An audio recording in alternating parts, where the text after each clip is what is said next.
I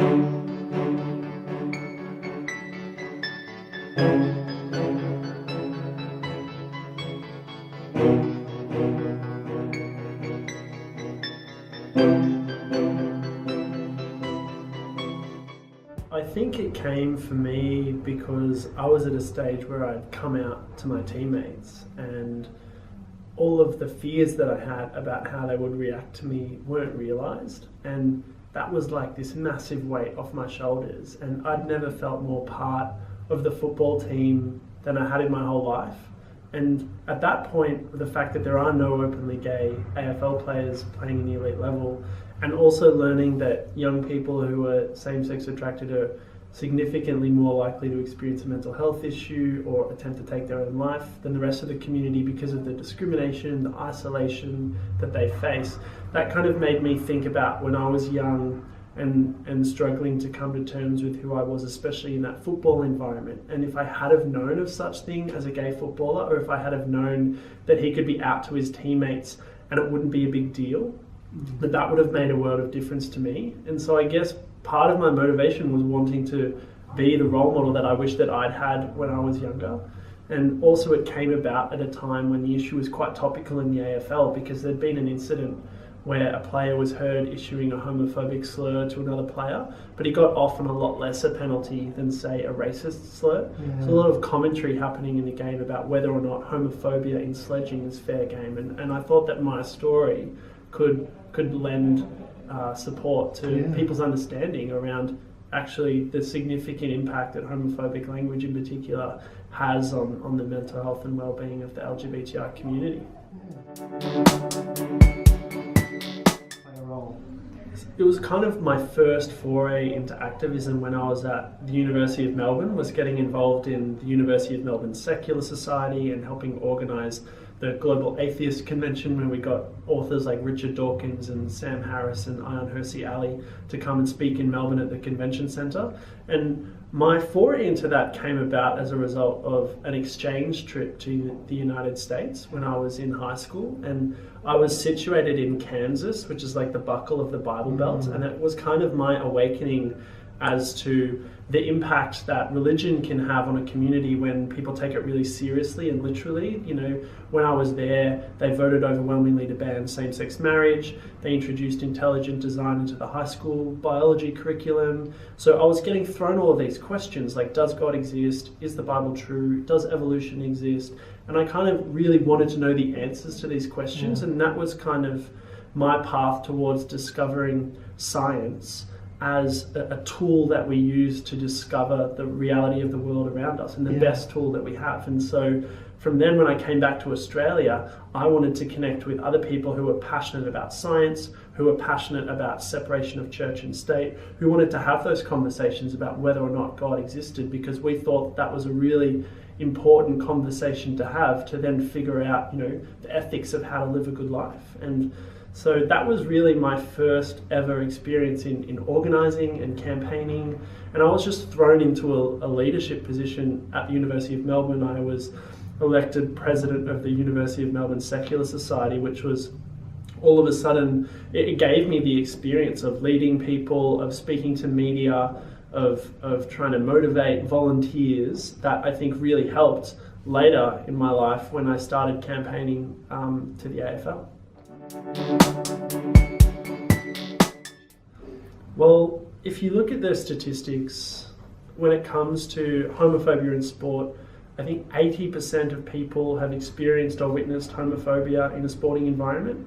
And the effect that that has is that young people who are gay who play sport feel like they have to be in the closet in order to play sport, or they stop playing sport at one point in their life. And now those statistics are pretty damning, and it doesn't paint a very good picture for the culture within sport. But I think things have changed, but it's going to take a while for that to sort of trickle down to, you know, all areas of sport and really transform the culture.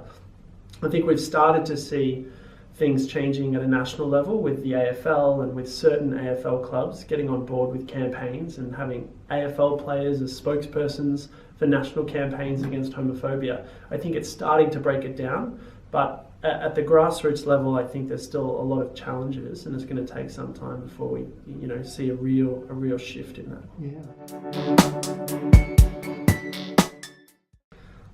Well, on the night of the Pride game, I was kind of caught up in the event in a lot of ways. Like, I had to do media, I had to post for photos, I had to speak at the official function, I got to go down and toss the coin in the middle of the grounds. Like, I was on the front cover of the Footy Record, so it was just like this whirlwind. And it was hard to kind of soak in the moment and kind of reflect on what we've achieved and how significant this is. And I think it was, around about half-time during the game, where all of the formalities had kind of finished, and I was able to just sit and watch the game, and looking out over the field and seeing that rainbow 50-metre line, and seeing the rainbow incorporated into the cheer squads of both of the teams in the crowd, with rainbow scarves that people were wearing. It just made me think about, when I was young and going to the football and hearing a lot of homophobic language, and certainly feeling like this was going to be a place where I'll never be accepted. And so to then look and see, the international symbol of gay pride in the rainbow splashed about in an AFL match, it's kind of this message of acceptance where you'd expect it the least, which I think is what is really powerful about it. And so hearing the stories of people who were at that game, meeting people who had come to their first ever game of AFL football, or had come back for the first time in decades because they hadn't felt comfortable to attend a game of football, that was kind of made it real for me that this was actually impacting on people's lives in a positive way. And I think probably the thing that connected to me in terms of where the event came from, because it was an idea that started from my local football team in Yarra Glen. And when my teammates were invited to be the guard of honour for the St Kilda Football Club to run through their banner. And I got down on the side of the ground to go up and toss the coin, and they all spotted me and they're like, "Boy," and one big group hug, and they're all taking photos and stuff like that. That was kind of the bit where, I just felt really proud of them as well, because it was really, for me, my teammates are the real heroes of my story, because as, straight footy blokes, to be getting involved in something like a gay pride march or a pride game just breaks down so many stereotypes. So Beyond Blue are the national initiative to tackle depression and anxiety, and for me, mental health was a really great foundation for advocacy around LGBTI inclusion in sport, not only because homophobia is bad for a person's mental health, but also sport is a really great thing for a person's mental health, whether it's the physical activity or the social aspects that come from playing, especially in a team sport.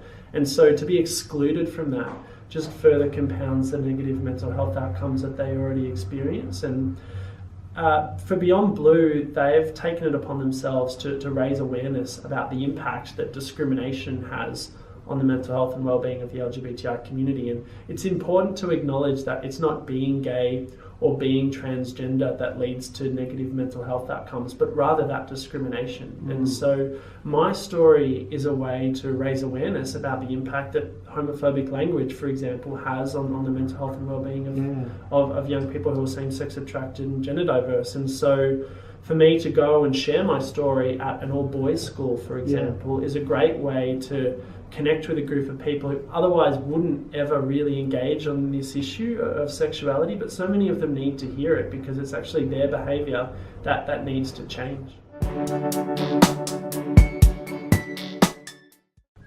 Well, I think the thing that inspires me to continue doing the work that I'm doing is actually hearing those stories from young people, hearing them talk of how hearing my story gave them the courage to come out to their family or even their own sporting team. That's pretty amazing to hear something like that.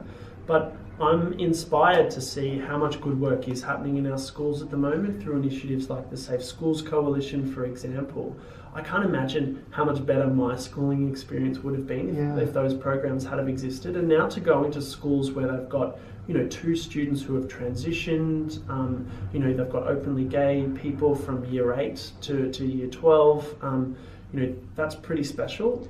I certainly never thought that would have been possible when I was going through school. I think a lot of us probably wouldn't, from the LGBTI community.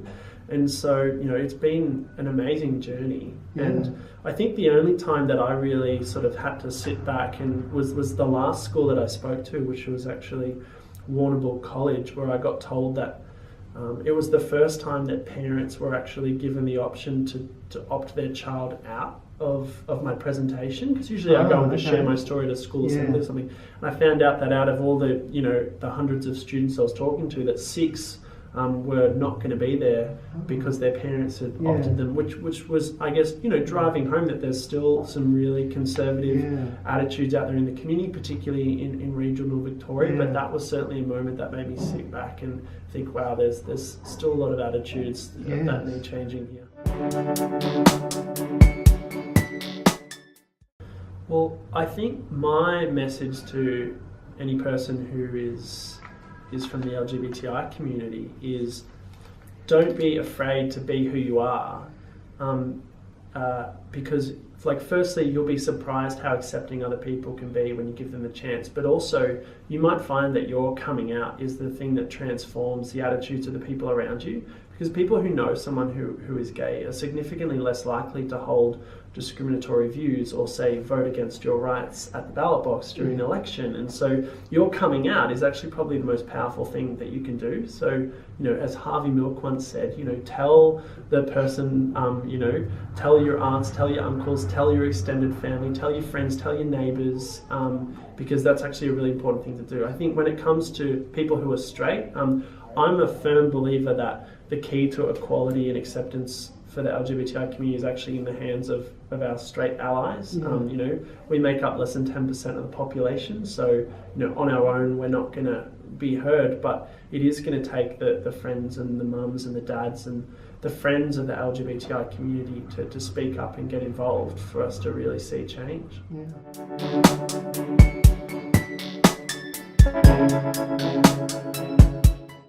I think I've certainly had a taste for running for office now, and I absolutely loved the campaign. I had an amazing time, and it was a great opportunity for me to talk about other issues that I care about, like action on global warming and a compassionate approach for people seeking asylum, as well as obviously LGBTI equality. And so I really do see politics as a vehicle for change if it's in the right hands, and we need more people who are in politics for the right reasons. And so I definitely see it as something that I'm going to continue to pursue.